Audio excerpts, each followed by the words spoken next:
at 6 o'clock. Thanks everybody for being here. It's a little bit like church. Everybody's in the back row. I can see over there. I can adjust it that. I know about that. Do we have enough for a quorum? Yes, we do. Yep, we have 6. wow. Yep. Okay, if you'll, Anybody on Zoom? I'm not sure we're doing Zoom. I didn't see the link, or else I would have done it. Oh, then we wouldn't have quorum. Hey, it's not a party 7 without you. o'clock. Yeah, I'm under the weather myself. well, we'll motor along then. Yeah. Okay, you have a copy of the agenda. If you'll take a look at that and entertain a motion. Do we want to, was there a question about amending or tabling item 6? We're going to table item 6 because we don't have all the information that we need to present that here. Yes. So I guess I'll move to adopt with that amendment. Okay. I'll second. Second. All those in favor say yes. Yeah. Yes. Any opposed? Okay. Agenda's approved. You have a copy of the minutes. You'll take a look at that, please.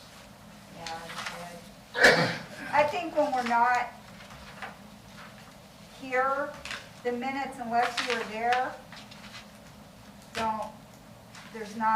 it's hard to follow because you don't have the tape or anything, but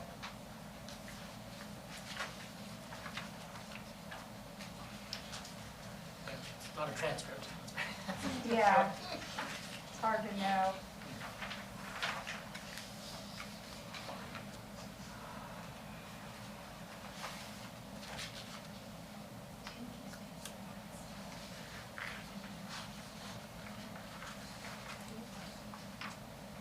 Is there a motion? I'll move to adopt the minutes. Is there a second? Second. Moved and seconded. Any questions? If not, all in favor say yes. Yes. Any Yes. opposed? Okay, minutes are approved from August 23rd. We're at the point in the meeting, if there is any public comment on non-agenda items, anybody from the public have any comment on non-agenda items? Okay, seeing none, we're going to go on to item number 5. Complaints and officers, you have an attachment, and I'd like for you also have a copy that's separate. If you'll use the copy that is separate, that was not attached to your packet, use the separate Yes. copy, yes. Okay. Because the one that was attached had some typos. Okay, and this document was created by request from the council a couple of meetings ago as we were going through internal affairs, various internal affairs reports and looking at various personnel that were involved in those. We asked the question if we could see sort of a summary of who those personnel are and kind of a summary of those cases. So this is a summary of July 31st of 2002 through July 31st of 2003. The chief is going to talk a little bit about this chart as well. Chief? Okay. Good afternoon, Chair, honorable committee members. Just wanted to kind of set the stage for Chief Inspector before she comes up to discuss these. You know, we get complaints probably daily for various infractions and allegations. We classify them in a couple of different categories: misconduct and performance infractions. And we typically conduct investigations and determine whether or not there's any credibility to the charge or whether or not we can prove the charge or not. If we can't prove or disprove it, we say that it's not sustained. If we can prove that it occurred, then it's sustained.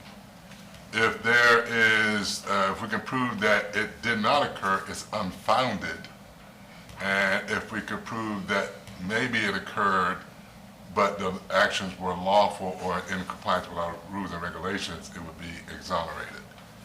So I say that to you so that when you look at this, if you look at the corresponding disposition of the case, you'll see where if it's unfounded that there was really no violation of our rules and regulations. I think back to my time as a young officer when I first started and I went solo. I think within my first 3-4 months, I had 6 complaints against me, and none of them were sustained. It wasn't anything that I did wrong. It was the fact that I was a big person and I was telling folks, I need you to stand over here, and I wasn't smiling. I didn't smile as much as I do now. And I think it made people a little nervous, and they would, basically they would allege that I was threatening in my saying, stand over there until I tell you can leave.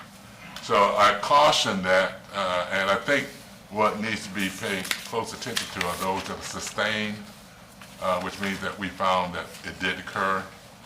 The others, particularly those that are unfounded and exonerated, I think need to be discounted. So just again, information for you. Want to make sure there's a proper perspective of it.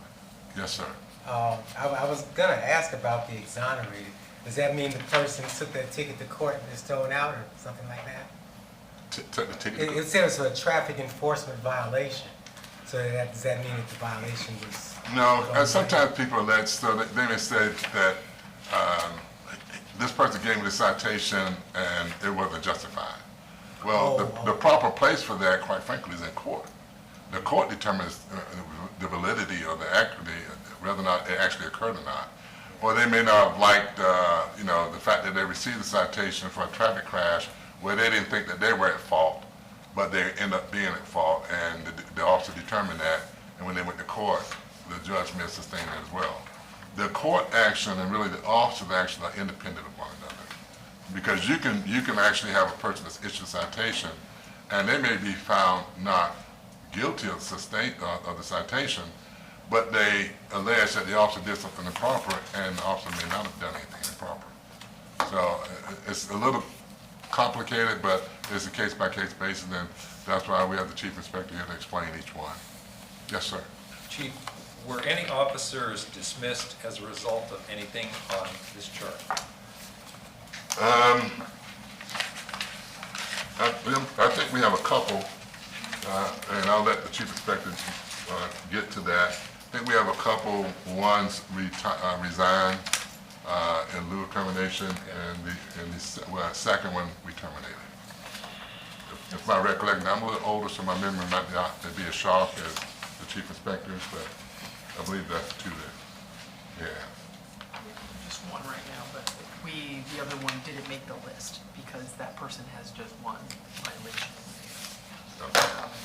So the individual, if you look on the second page where it says 22-049 and 22-085, misuse of a database and a body-worn camera violation, and there's 2 sustained, that individual was terminated. Which one was that? So it's 22-049 and 22-085. It's going to be on the third page. It's the second page halfway down. Yes. I mean, we've gone over all of these as they came up. Yes. Yes. People have been here Yes. for 2 years. Yes. I think the question that, the council had, were there officers that had multiple cases, like the chief with 6 or 7? Yeah. And really, we have the early warning system tells us when a person gets a number of complaints that we need to look at them. We need to see, is it something as simple as training, or is it something as simple as telling the officer, hey, relax a little bit, maybe smile occasionally. Some of that does actually come to play. Because when they first hit the road, they're tight, they're bladed stance, the hands are in the proper space, and they're all business. As they get more experienced, then they become a little more relaxed, and it goes from this to, hey, how you doing today? And a little bit different, I need to see this, and so on and so on. So all of that comes into play, and that you can actually see where some younger officers may start off having complaints, and then they learn how to manage folks and how to get along, and they really decrease the number of contacts that they have.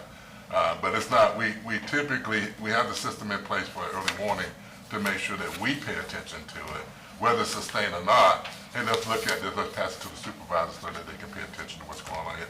Identify if it's a training issue or if it's a conduct issue. Thank you. Bree?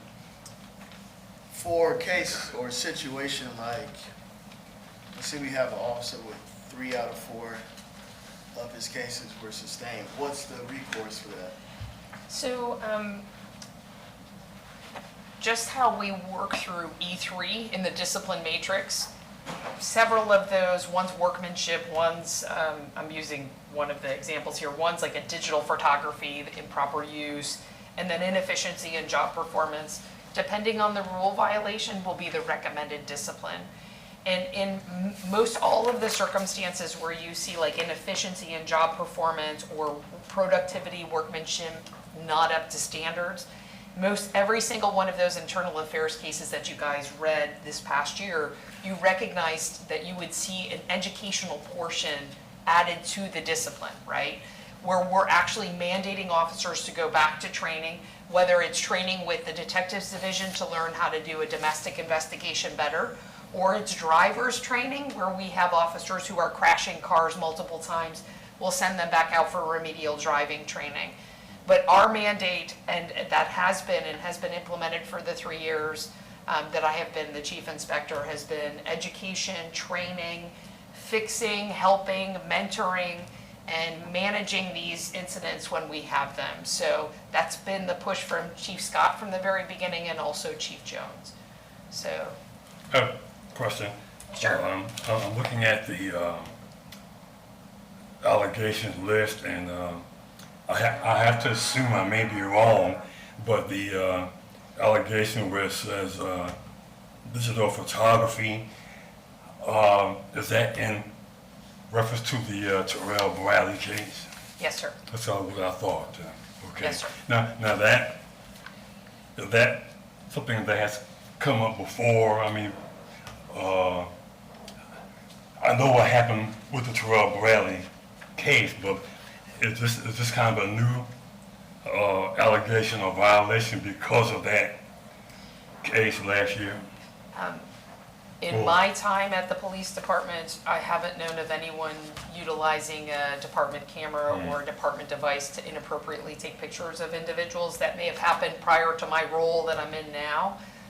That's not something that we commonly see.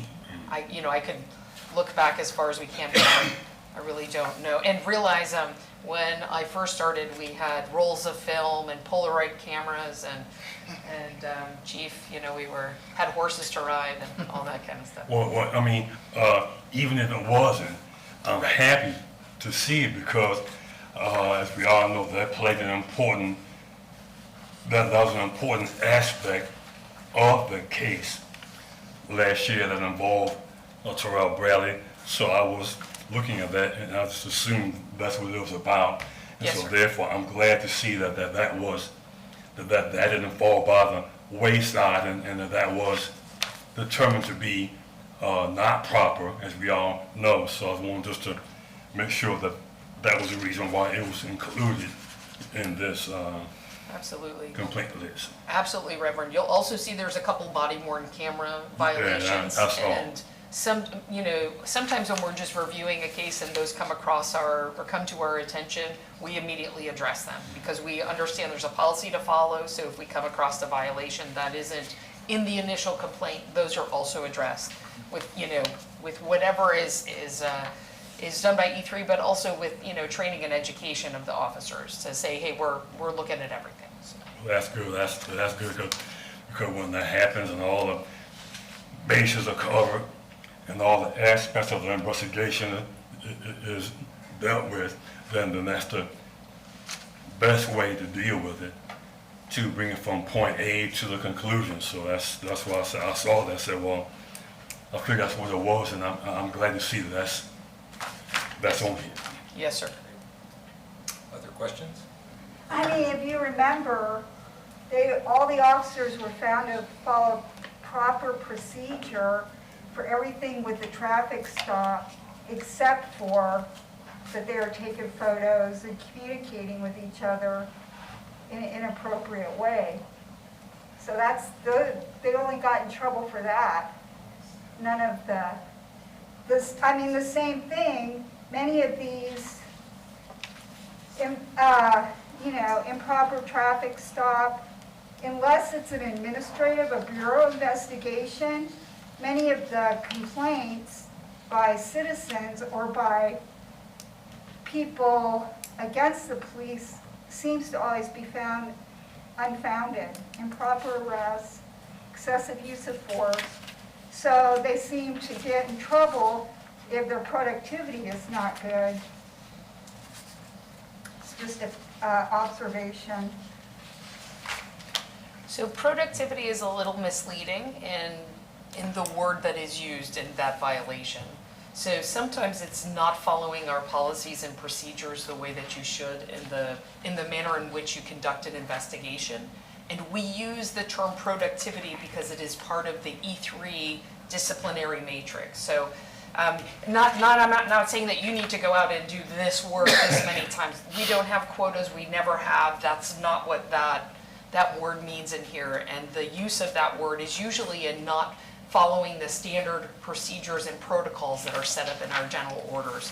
So I know when you say productivity, it's just a label that's used in this case. Oh, no, when I read the cases, it was usually they kept samples in their back of their trunk, or they didn't turn in their reports. I know how it's used. Yes, My ma'am. comment was just, if it's internal, a lot of times it's sustained. If it's citizen, or, I don't like that word, community complaints, most of them are unfounded. So it was just an observation about that. I found this valuable, and, you know, if the council is comfortable, I'd like to have this on an annual basis. Just do it once a year. I'll put it on the calendar accordingly as well. Okay. Other comments? Does this cover a whole year? It does, yes. Just one more quick question. I'm reading, let's see, where is it? Oh, boy, here it is.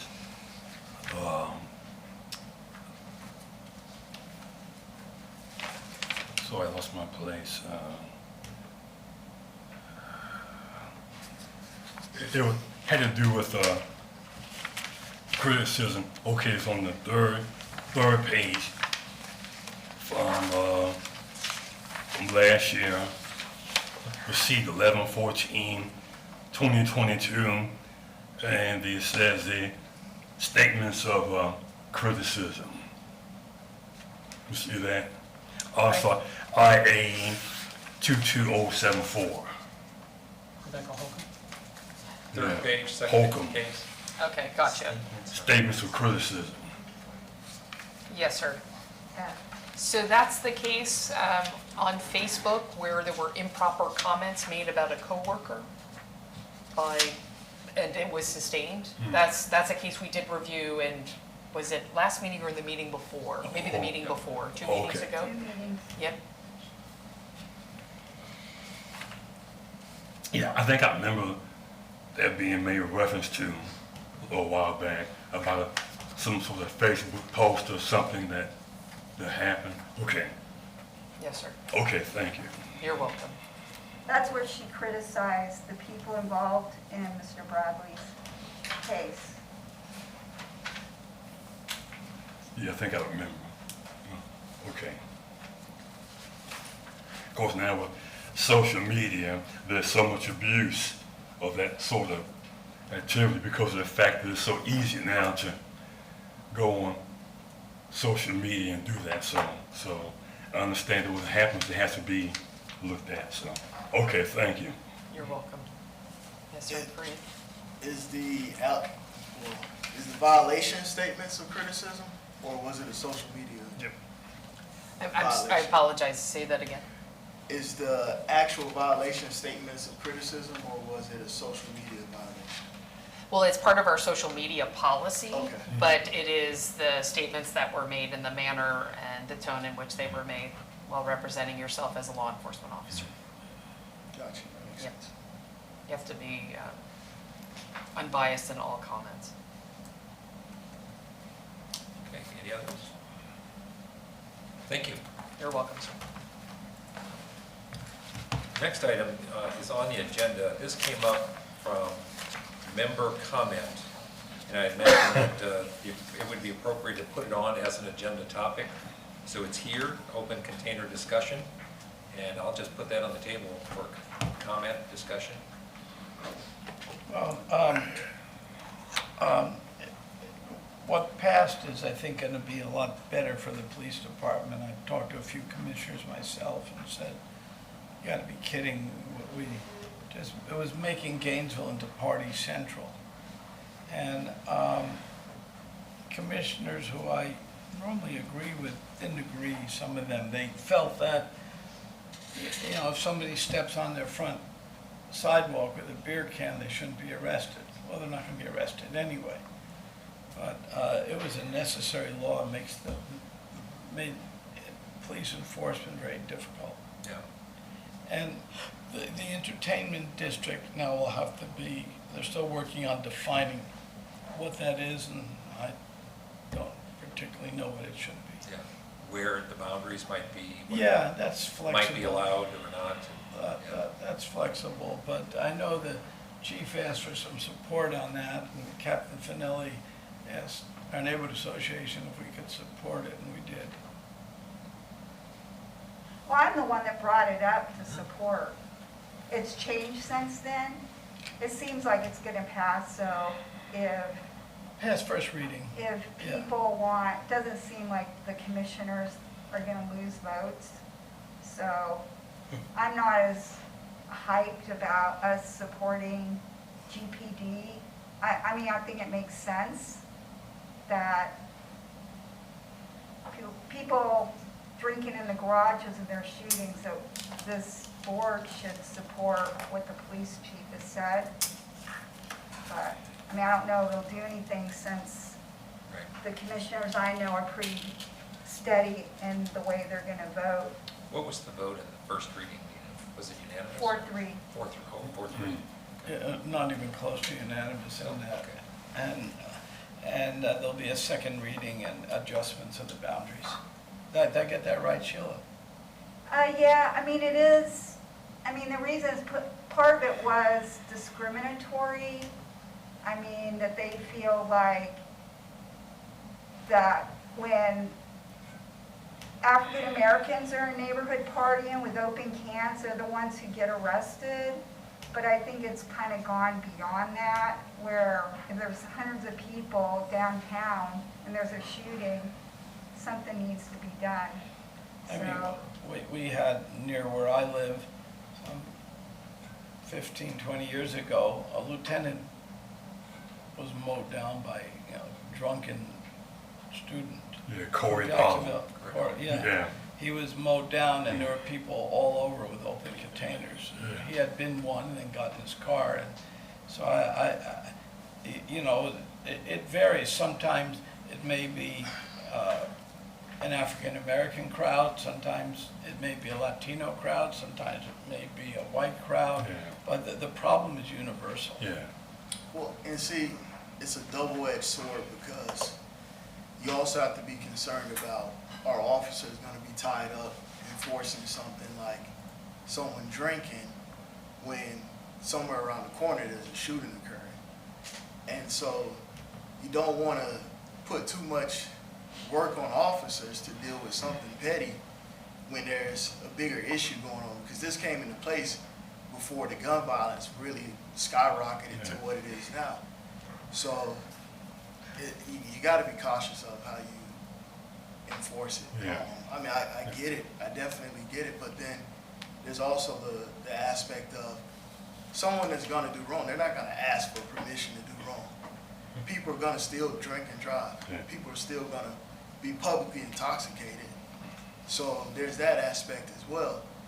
And are we interested in having officers taking people to jail for public intoxication or open container or whatever the case may be, or writing citations, when now we have bigger fish to fry? Yeah. well, yeah, I think it's a policy issue for GPD though. What, if they, you know, if they're gonna like have officers go out to arrest one person. I mean, you know, I was directing traffic on University Avenue and people at the football games can walk back and forth, open containers all this time. I think it's for the big parties and stuff. So I think it's policy enforcement, Yeah. right? I mean, what y'all aren't gonna go after one person. Yeah, just as a bit of clarity, the violations, the way that we handle it initially is as a civil matter. We don't, and it's been pointed out, we don't have the staff, the time, the desire, or really have the jail space to take every person we find with an open container out to the jail. That's just not something that's practical. But it does afford us a tool to be able to clear out an area where there may have been some disorderly conduct, where people are maybe engaged in physical fights and sometimes in gun violence. It gives us a tool to legally go in and intercede. Whereas right now, we don't have that tool. So if you have a large gathering in a parking lot and they all have drinks and they're getting, a little loud, and we might be able to go in and say something about the noise, but we really don't have much of a tool to deal with that. The other side of this is that typically when you're dealing with crowd management, it's better to get in at the beginning of the event, dealing with a smaller crowd, as opposed to sending 5, 6 officers into a crowd of 200 people to try to correct the behavior. So with the passing of the ordinance, it allows us to get there ahead of time and no, you can't do that here, it's illegal to do that, and so on and so on. The other thing that's been a problem for us is that we have become a regional hub for people who cannot drink in their cities, in their localities. They come here to do it. They have told us that. They've said that to us on numerous occasions. They've come out and said, we can't do this where we come from, and we like this because, y'all let us do this. And unfortunately, some of these people, when they come here, they commit violent acts, and our citizens lose a life. And it's not about anything other than the behavior. And that's what we're looking at. When people drink all the time inside the club, we're not going in there until there's a fight or unless we think there's a violation of law that's excessive. But we're not running into that. It's not the people drinking, it's the behavior, particularly when they drink in excess. And you don't want to put people that are drinking next to cars or in cars and driving and in cars where there are weapons, because a lot of the folks that come out will have a gun or some other type of weapon in their car. So they get into a disturbance. What do? They reach over, grab a gun, and they start shooting one another. So the logic for us is trying to be preventative, and that's why the whole concept of going back to what we used to have in place is not going to solve the problem. It does give a tool to assist in dealing with the problem, where we don't have any, where we're limited right now. Sorry. No, I just want to add for the record, I've heard comments recently, here and there, that the majority of the black community, young people, are being, focused on them because of recent drive-by shootings. And I would say, I know I've been keeping track of all the drive-by shootings. One of them involves the son of one of my neighbors that lives right across the street from me. That was involved in one with some young men. But while I'm saying that, and I agree that that's a problem with young black males that with guns and drive-by shooting, it's simply put, it's more than that. It's a universal issue, has been for a long time, and I'll say for the record, I say anybody, whether it's young black males or anybody, if that's what's going on in the downtown area, white, black, or otherwise, wrong is wrong and criminal is criminal, plain and simple. And so I'm all for what's going on because it's been a big issue. I remember years ago when there was a big issue with, this is when the GPD had the horse patrol unit. The people getting drunk and attacking the police horses years ago. But now it's more involved in that now, but I'm simply not going to say that it's simply because young black people, whether they live in Gainesville or coming from wherever they come from and cause an issue. Again, I will defend my comments that it's a lot more than that. It's universal. It has to do with the alcohol and so forth. And there has to be something done to put a stop to that, plain and simple. So I support what GPD is doing and the city commission, because it's a problem. People are getting hurt, they're dying, so that's the issue. So I'm not going to believe that it's a discriminatory issue, because of the fact that a lot of these crimes have been committed by the drive-bys by young blacks. Maybe, but that's not the whole ball game. So we have to go beyond that and solve the issue as a whole, and that's what I'm for in Gainesville. For the sake of my grandchildren who would like to go out late and have fun. And I don't have to worry about them going out having fun and then winding up in a body bag. So that's what I'm about. I just want to say that for the record. I'd like to agree with that. As somebody that's a part of that generation or this generation, there's no outlets. There's no outlets. And that's a part of the problem. Yeah. And now you have these makeshift parties or rolling parties that go from location to location to location. And I understand the part of having a tool to actually break that up. And I understand that alcohol, the influence causes people to want to gather and get together, join others at other locations or whatever the case may be. So I definitely understand that, but there's still going to be a component that GPD has to tackle, because I hear the complaint of a regional hub, but the reality is Gainesville's always been a regional hub for partying. Yeah. Because the next closest location is Jacksonville going north and Orlando going south. So anybody that lives here between those locations, you don't have anything to do. And it's bad enough that we're in the I guess you could say the next largest metropolitan before you get to one of those cities. So the Lake Butlers, the Levy counties, the Trenton, those areas don't have anything going on. And it's bad enough that we don't have anything going on. So they come here to join us in our nothingness, and they create something.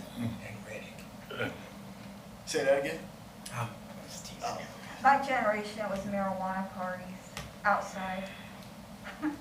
And I agree with you that Gainesville has always been a regional hub, but not for outdoor parties, roving parties. Yeah. They go into the That's clubs right. and it's contained, it's a little more manageable.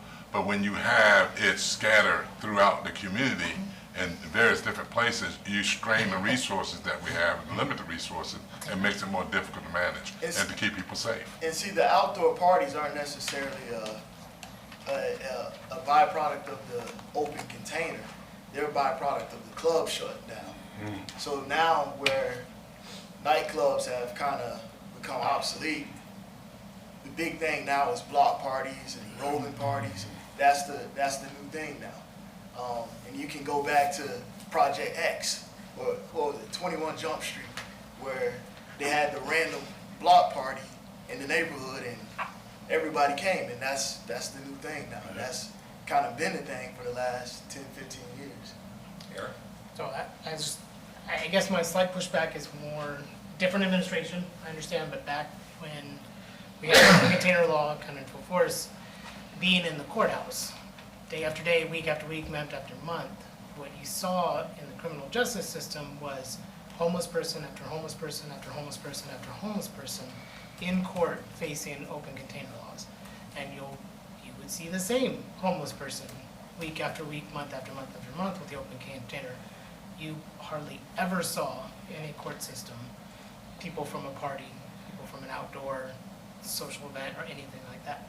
So I don't know, when I looked at it, when I was like, when we're talking about kind of the selectiveness of it, my experience is that's where the selectiveness was. That this was a means of, we don't like this homeless person being here, and we're using the open container law to at least get him away by putting them into the criminal justice system under that guise.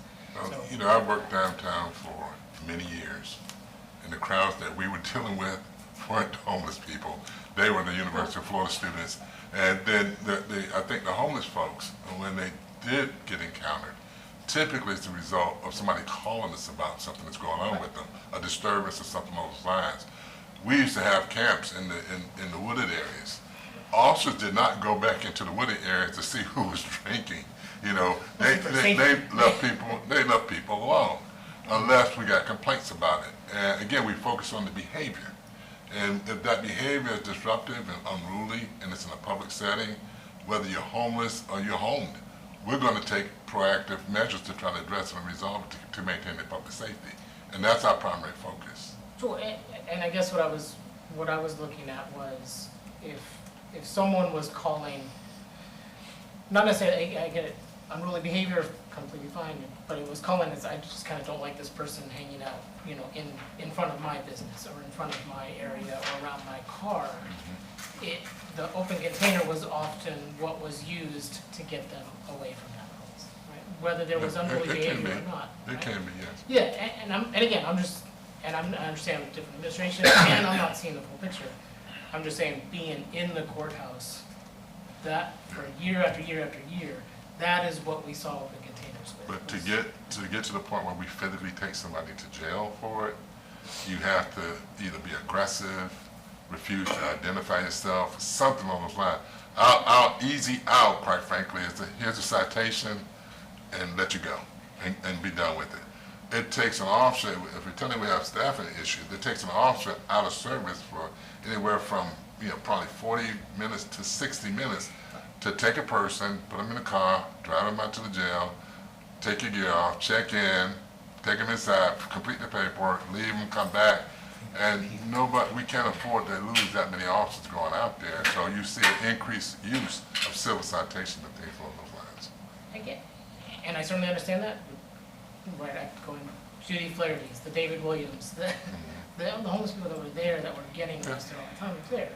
And then when you get football days with UF students, you don't see any arrests. You see the notice to appears that would come with the civil citations. And I'm just giving my observations and my background of how it's been typically used in the past, and that's kind of been some of the pushback. I appreciate that. That's why I didn't used to support it, because the homeless people being picked up. Yeah. Any other questions or comments? Let me ask one more question behind that about open container and homeless people. Now, open container is having open liquor outside your home or other structure, and if you don't have a place, how can you, I guess you're just not allowed to drink at all. Picked up at any time. Yes. Again, unless you go into a bar, and you could go into a bar and drink, and that's fine.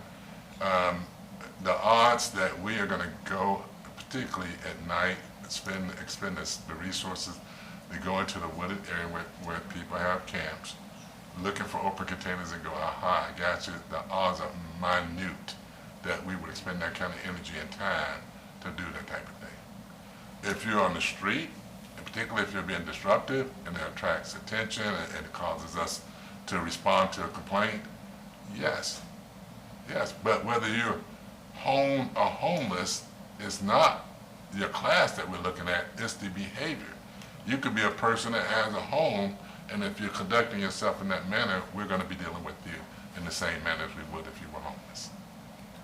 I would recommend that if it passes, GPD should also come behind and make policy to address the issues that are being brought up.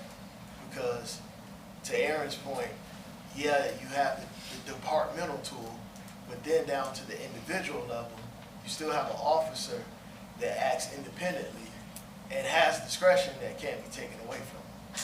So you want to be able to find a balance to address the big issue, but also at the same time protect the little guy that may not have representation. And we think we have that in place by the fact that we treat it as a civil infraction, civil violation as opposed to criminal.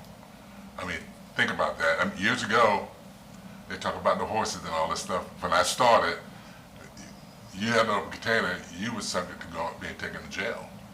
Today, I think we evolved to where we wrote you a criminal citation. Today, our first contact with you is not a criminal citation or taking you to jail. It's giving you a civil citation. That I think, quite frankly, gives a lot of latitude to people that we encounter, and also gives them a chance to leave the situation without having any significant repercussions. And also it doesn't tie up a lot of resources Correct. otherwise Correct. if you didn't do that. Yeah, and we talking about to the jail. The jail can't. They can't keep all these people out there. You know, that we had issues when we were taking people out there for other minor. There's a whole host of minor violations now that we don't take people to jail for. We give them an opportunity to either have a citation on the court date or a civil court date. We try to avoid it, but people that are violent, quite frankly, for me, I think they need to end up in jail. We take them to jail. But there's other, even sometimes if they're violent, if nobody got seriously hurt, we work something out. But typically, we have to be concerned about a continuation of violence or someone being hurt. If I get two subjects that had a fight, and I say, okay, you break it up and you go on your way, and then I leave and they get back together and somebody gets killed, who's partially responsible for that? The officer that did that. So those are things that they have to think about when they're encountering people that are violent. Yeah, do y'all have that data, open container, people being taken to jail? Is it possible? I'm sure we do. I think we did a study for that. And again, it's not a whole lot of data because over the last few years, we haven't been doing it. So I think it's something that, it's something that they used to have, right? Because obviously it's a pretty large break now, and that being a law. I think a lot of data came, there was a joint challenge to the statute by multiple attorneys and all divisions that we have. But it was more to do with the fact that the officers get to decide whether something's civil or criminal. That was like the major issue with the open container law as well. Kind of a separation of powers issue.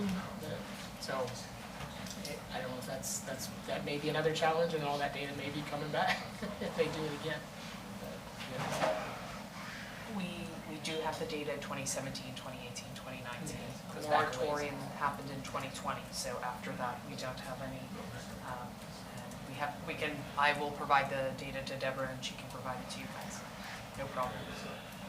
Thank you. Yes, sir. Okay. Or you have the data? He probably does. Anecdotally. You have attached a copy of the working calendar. Just a comment or two on that. I try to push this forward, keep it within about a year or so. If you'll notice, about the fourth item down, to be determined on a Saturday. We had talked about giving the council an opportunity to go through high liability area training, so defensive driving, firearms, defensive tactics, casualty care, and so forth. That is not really a 2-hour session. That can be up to a 4-hour session. And I've sort of put a hold on that for the fall, because there are so many of us that might be rotating off in January. If we have a bunch of new members on, this would be a good topic for new members to go through, probably early in the spring. So I'm going to hold that on there, but with the thought that we might have a bunch of new members starting in January. So again, for your information more than anything.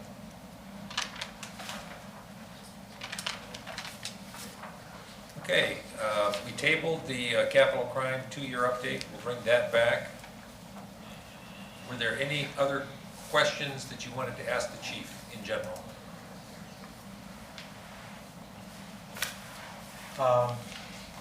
Is there anything to tell us, or is it too early, about this shooting just recently in Chestnut Park? That's Is county. that, That's county. oh, that's, oh, okay, never mind, sorry. The shooting in Chestnut. He's just reminding me, that's county. Yeah, it's county. And we have, You probably know some stuff, though. I just put a little weight on the chair, okay? I didn't break the chair too bad. but we have very little information. I know that they have an arrest that was made in that, and we are assisting with some of that, but that's as far as I can go as far as information. Thank you. We've asked for a summary of GPD's personnel hiring processes of officers and staff, and I believe this is Lieutenant Renee Guyan. Is that correct? It is, Guyan? yep. Thank you. Chair, committee members, thank you. I was here 3 years ago around this time when I first started in personnel, so my binder of things to know has grown in the last 3 years. So from what I understand, the chair is really interested in how people become officers and the training that they get as they progress through our systems, and so that's what this is narrowed down to. If you have questions outside of this, please let me know. I'm happy to answer. This first slide is just a brief overview of what our office does. We have a great staff. Ms. Patty Barrett's our personnel clerk. Retired Sergeant Ray Barber is a background investigator. Officer Ernest Graham's a background investigator. Amanda Rodonis is our recruiter. And then Sergeant Griffin, myself, and Acting Captain West round this out. So the things that we do in our office are we process all job applications for professional staff and sworn staff. We complete background checks for all of those applicants. We manage the police officer hiring process and the swearing in of those officers. We have a swearing in of 7 coming up Friday. We coordinate any internal vacancy notices if people are transferring from, maybe they've applied to SWAT and they're going through that process, or they transfer from patrol to investigations. We manage that. Obviously agency recruitment, and then we maintain medical records, personnel files, and our employee assistance program, which is our mental health program. Is the background check, I know there are different levels of background checks. Is it an FBI check? No, we're a level 2 check for everybody that works at the police department. They have to have special screening because of the accesses that they have on our computer systems. Is that a statewide check? Yes, then? yes, Okay. yeah. Depending on where they're from, if they've lived out of state, we'll reach out to wherever, the history of that person takes us. Thank you. So our requirements to be a police officer are to be 21 years of age, have a high school diploma, and then some semblance of those bullets listed below. If you have an associate's degree or a bachelor's degree, that satisfies the requirement. If you just have some college or previous law enforcement, military service, or forward-facing public service. If you are a clerk at a convenience store, if you're a waitress, if you have 5 years of that experience, we factor that in. We recognize that college isn't the end-all be-all, that somebody may not have had that opportunity or chose that route outside of high school, but interacting with the public is really, a big part of what we do. So if you've done that for 5 years, we recognize the value there. You have to have a good driving record. Obviously, we entrust them to drive cars 40 hours a week, so that's very important. There's a matrix that we look at for moving violations over the past 5 years. Our drug policy is no cannabis within the last 12 months of application, or hard or illicit drugs within 36 months. And then felony convictions would be a disqualifier, and misdemeanors involving moral character. So I think you guys hear a lot about moral character, maybe with some of the IAs you're hearing. That would be, fairness, trustworthiness, honesty. Anything like that that you have a conviction of would certainly not be in alignment with what we're looking for. So initial contact, those can come in through just a simple application through Workday on our city site. If they're on the GPD site, they can complete a job interest form that comes to the recruiter. Career fairs, walk-ins, and employee referrals are all ways that we see this initial contact occur. The application is through Workday. It's a city application. Once that goes to city HR, they screen the applicant to make sure they meet the minimum qualifications, and then they send that list of applicants over to our office, where we screen them and then start bringing them into the process. Once they're screened in through both HR and us, then they get an invitation to the next police officer process, and they have to do they have to fill out a physical form and complete some other background forms to submit to us before that process occurs. So generally on a Monday or Tuesday, we'll meet at the local police academy. They have to run a physical abilities test. Then they have an oral board and a written sample that they have to provide. Questions so far? Yeah. So so after they're hired on, or not hired on, after they're screened through HR, and now they're doing their evaluations, has there ever been any consideration to do like pre-evaluation training or anything like that on whether it's physical fitness or reports writing? Because I know often individuals get eliminated for those things more often than not, and I think having something like that would help bring more people on. Right, we've actually, over the past couple years, and then we've solicited some outside help, have looked through our process from beginning to end to look for where we're losing people and are there things that we can do to kind of assist that. On our website, on the GPD.org, the Gainesville Police Department.org website, it has a video of the physical abilities test. It has suggestions on ways to kind of increase your propensity to be successful, whether that's body weight movements and stuff like that. So we've on the front end tried to give people a little bit of a heads up, but we're pretty involved. The minute the application comes in, the recruiters reaching out and the background investigators are reaching out to go over their forms, and they're asking them, how's your writing? What's your physical shape? Like, do you run? Do you go to the gym? And they have those candid conversations. If somebody's really concerned about it, we'll bring them out there ahead of time and show them what it is, talk to them about things. So I feel like over the past several years, we've become even more accommodating just to try to help people overcome those obstacles. Is there any coaching available before the oral boards?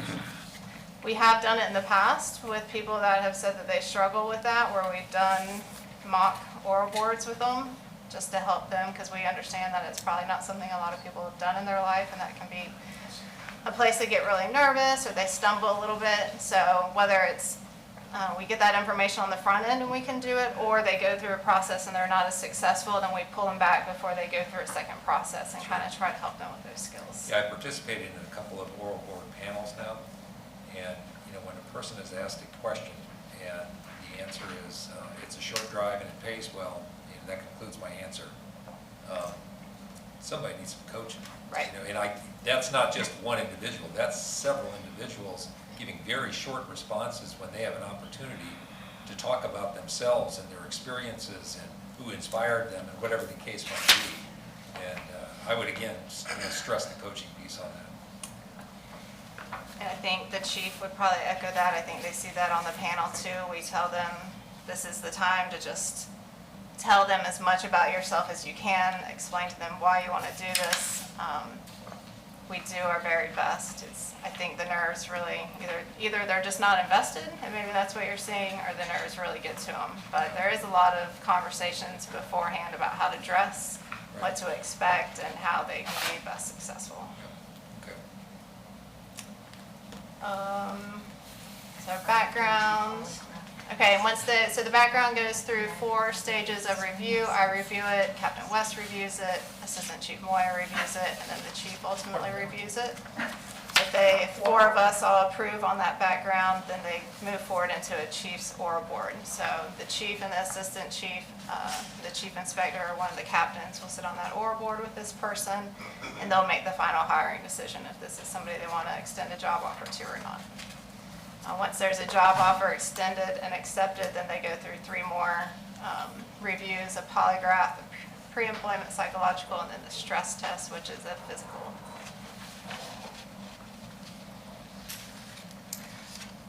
So we do, just to touch on non-certified and certified officers, most of what we're seeing are non-certified officers, and in that I think the next slide we'll talk about it a little bit, we sponsor them through the academy. They get hired non-certified. They make a lower wage at that point than a police officer, but we pay their academy costs and they're an employee while they're going through the academy.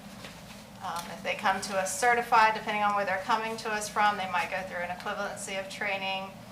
That's something locally in Florida where if they're from out of state, it kind of teaches them Florida law and kind of speeds them up on the process, and then they go right to a state test. And then we'll talk about what happens after certification with the mini academy and FTO. So this is just the sponsorship slide. We had a cadet program. I think we're looking at maybe revamping that and reintegrating it. To, I think done well, it can be really successful, and that's a place I think we need to start putting more of our efforts in to kind of groom those applicants, because I think our local applicants are our best applicants. So non-certified, like I said, they get paid through the academy, and their academy gets paid, and they start their employment with us. So I know this font is small in these next couple of slides, so I apologize for that. There's a couple of slides later where you're going to see a lot of information, and I didn't really want to sparse that out over many slides because I wanted you to see holistically how much these officers are getting trained on. This is our in-house, so our training and education division takes over once they graduate from the academy. And they run the field training program and the mini academy program. They kind of take the officers at that point where they run them through policies and procedures, that they're going to need to learn over the next 9 months. So this slide is the mini academy slide. And in the span of 4 to 6 weeks, these officers are taught all of these things. And they get taught all this to try to prepare them best they can for field training. It's a lot for the officer to learn. They've gone through 770 hours of a police academy, and now they need to learn how to be a police officer for our department. So they're learning policies and procedures, certainly how to use the computer, what things to log into, signals and codes, report writing, and how to take basic investigations. And then, of course, the most important part that they're going to get is the high liability, which is their firearms, their driving, and their defensive tactics. And all this is taught by GPD staff. So people that excel in those areas are coming in and spending time with these officers, 2 to 3 hour blocks teaching them the things that they need to be best successful. And then this just goes over our field training officer phase. There's 4 phases, and as you'll see, the percentages are going to shift as they move through the phases. In phase 1, they're doing little of the work, potentially 30%, 20 to 30% of the work. They're doing a lot of observing, a lot of watching their training officer, and a lot of learning, on the job at that point. But the field training officer is doing a majority of that work in an effort to show the officer how to do it. And then as they progress to stages 2 and 3, ultimately up to stage 4, where they're doing 100% of the work. And that concludes the field training program at Mini Academy. Certainly for us in our shop, these are our goals. I think it's important, obviously. Anytime we talk about recruitment, we talk about retention. We need to reduce our vacancies by hiring and retaining our staff, attracting quality candidates, and increasing our outreach with you all. How many vacancies are there right now? 46.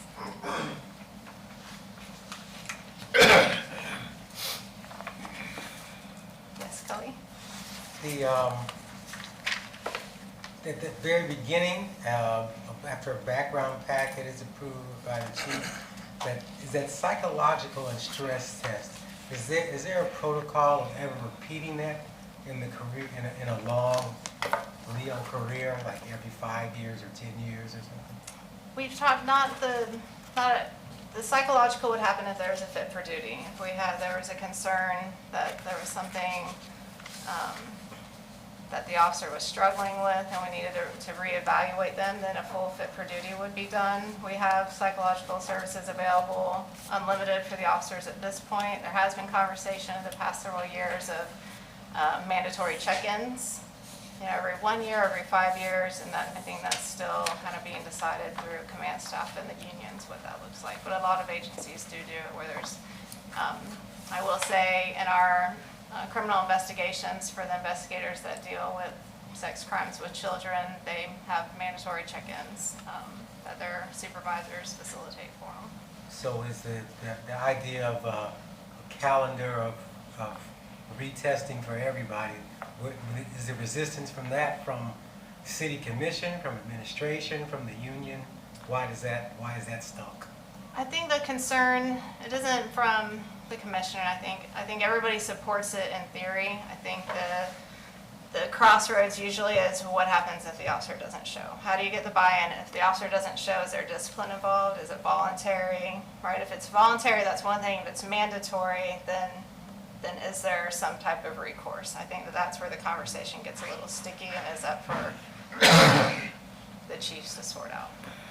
And then you run the risk of hurting recruiting and retention as well, because you could either scare officers off or something could change that hasn't been identified in the entire department. Like out in California, I think they did a retest on psychological exams and they end up losing like 50% of the agency or something like that. And you obviously want to catch those changes, but at the same time, if you do catch them, you want to be able to mitigate them versus just having to say we're done with you. Yeah, I think there's no doubt this job changes us.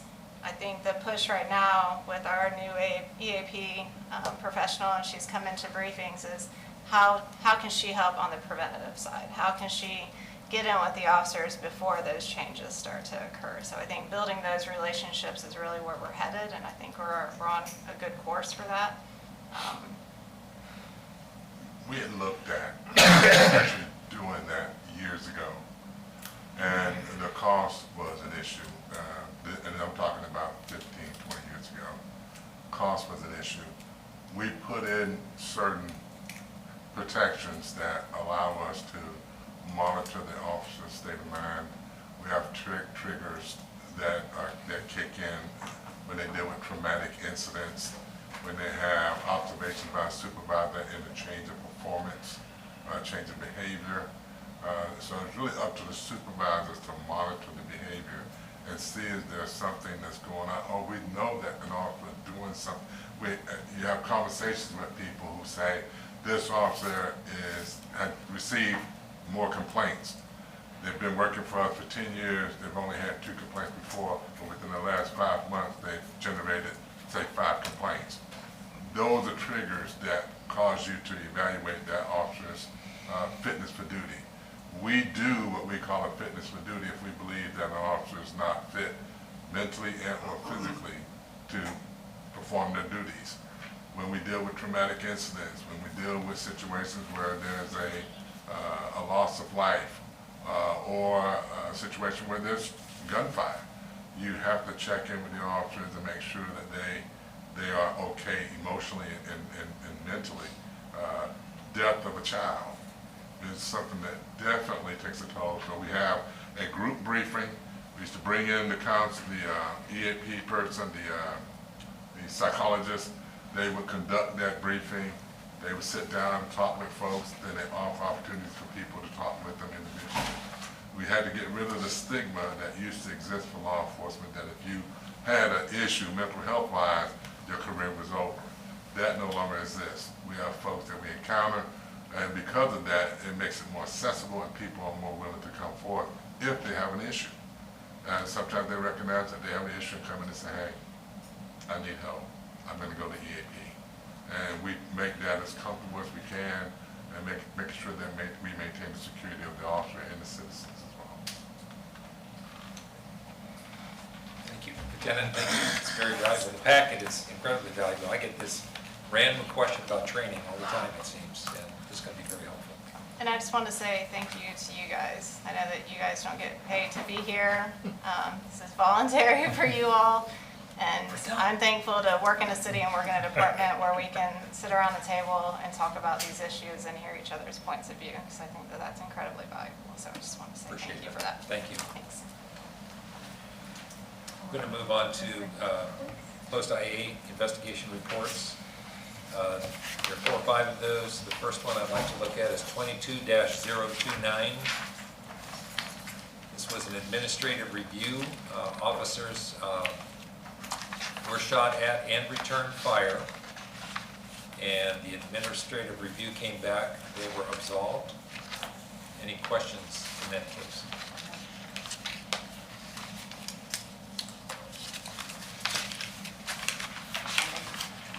Okay, the next case is one that was brought back from last month. It's 23-002.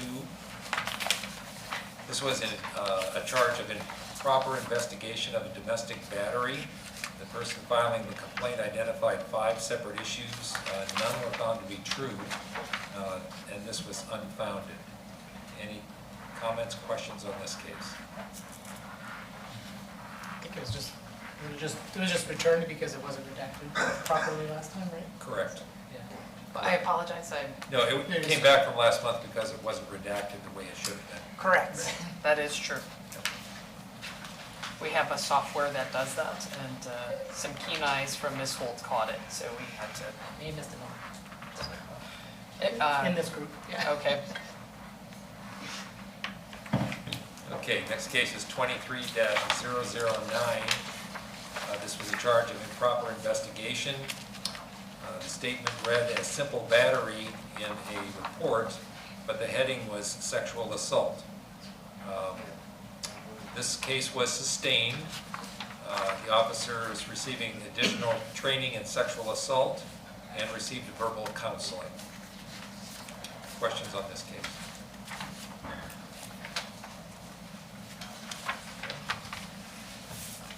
Next one is case 23020. This was a charge of improper investigation. There was a hit and run and then an altercation. The person who threw the first punch in front of the officer was arrested, and the case was unfounded. Questions on that one? Okay, last one we have is 23-028. This was a charge of improper investigation.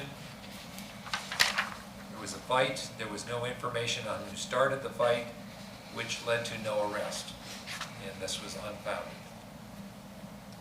Questions on this one? I wish more investigations. Sorry? I wish more investigations followed that. Yeah. Okay, thank you.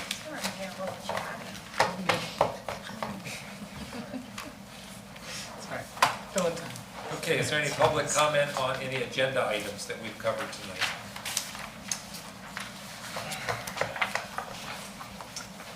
Member of comment? Let me start if I might. I've got 3 or 4 items. I thought I'd put them under here. As we've spoken about, there are several of us that are terming out in January. And Deborah has talked with various people with the city, and if you are interested in renewing your membership to this council, you can begin to do that on October 1st. So love to see everybody back, and you just have to go online, or you can get a paper copy and fill it out to renew accordingly. And I think Aaron, you were you the last one? I think that was seated as Yeah. well. So Are you filling in for someone? I think I took over someone, Yeah. someone I am too. filled the remaining. I am too. Yeah. Yeah. So I term out in January as well. So October 1st, that site is available to you to go ahead and reapply. Yeah. An announcement. So a decision has been made. I think it's really based on the fact that the city is struggling with their budget. That there are a number of boards and councils where the streaming service, broadcast or the streaming service, will be discontinued. This is one of those councils. So beginning October 1st, this particular meeting will not be streamed or broadcast. Okay. Right now, I think they're planning to continue, they've discontinued about 10 boards or councils. What are the ones that are going to continue? Yeah, the ones that are continuing is the audit committee, the city commission, the city commission budget workshops, the city commission meetings, the city plan board, the general policy committee, and the new GRU authority are those that will be streamed. Yeah, I was gonna ask you, what's a comidget? Never heard that before. Yeah, I know. Try to spell that too. That darn comidget. And then again, for information, Friday, September 29th at 2 p.m. in the Hall of Heroes will be the oath of office ceremony for 7 new police officers. So if you would like to attend, again, Friday, September 29th at 2 p.m. in the Hall of Heroes. Also, let's see here,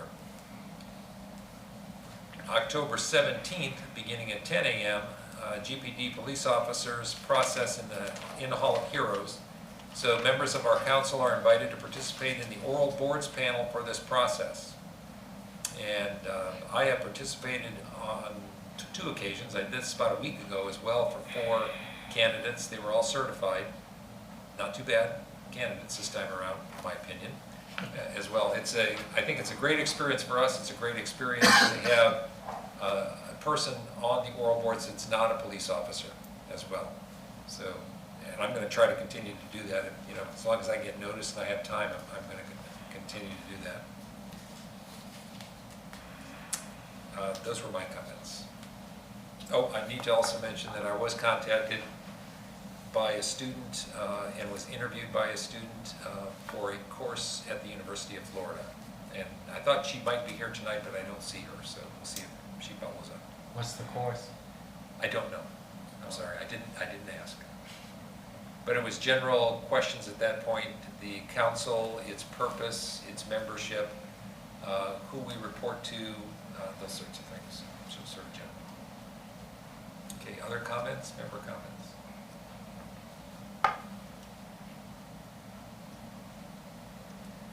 Okay. Our next meeting is scheduled for October 25th. We will have a site identified in the neighborhood at that time. Cooler weather prevails. Good, anyway. So did we okay these holiday meeting time dates before? I think, let me grab that calendar again, Sheila. If I remember right, I mean, I just want to know, because I may not be able to make one of them. And I have not, I've had perfect attendance, so. yeah. I know we tried to straighten that out in bylaws. Yeah, we wanted to try to meet, you know, every month. And- Right, and no, rather I than agree. Not having 4 meetings a year, we weren't meeting. So I Yeah. think the dates were set. Maybe we just change the dates. Yeah, No, it's fine, it's fine. I mean, I'll try to, Well, in history, no one's pretty much been on it, so maybe we can move it to. well, we've always just said, we're not meeting in December, or we're not meeting in November. Yeah, I don't You know, like we've that. never made an attempt to try to schedule a time where we could meet. I'm with you.